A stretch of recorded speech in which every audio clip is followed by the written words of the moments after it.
来，乡亲啊，继续来看这件，这是双北市帮派的冤案。伫个短时间扫射67枪，警方第二波掠人，昨个掠到8共犯。这代志的经过是安尼：先是这个月的这个月初10，新北市土城有一间饭店封开3枪，过来19号帮派入车，伫个台北市连开13枪。啊，顶礼拜四土城这间饭店阁封开51枪。事后17岁亲手来投案，阁掠到另外2个人。啊，昨警方是第二波来掠人，分3个线路，伫个中和、永和甲泸州，阁掠到黄仁辉8个帮派的分子。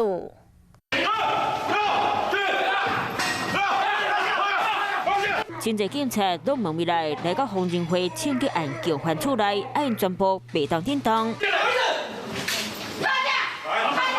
看到警察根本袂好反应，衫裤都还未穿好势，就互扣起来。双北市连续传出3件枪击案，连续11天，黄仁辉和华山帮报仇连开67枪，黄仁辉少年亲手愈大胆，伫咧土城饭店连开51枪。不过网络流传的影片，迄个角度就互人起焦急，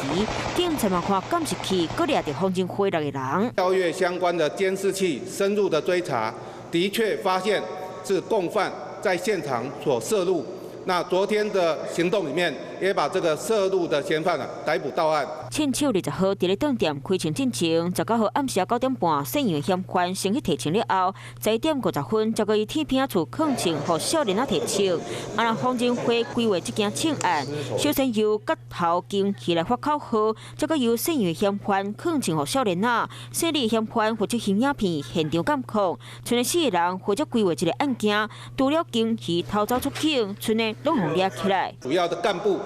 那确实在案发之后出境。那目前我们透过刑事局的国际科在联系这一次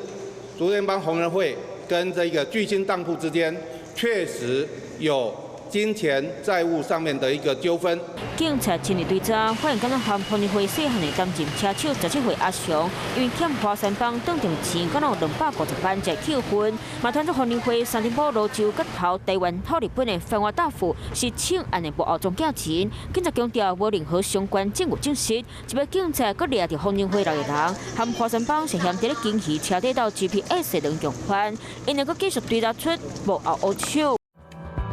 Hello， 我是叶明。想要看到更多更及时的新闻内容，请订阅华视新闻的 YouTube 频道，并且按赞、开启小铃铛。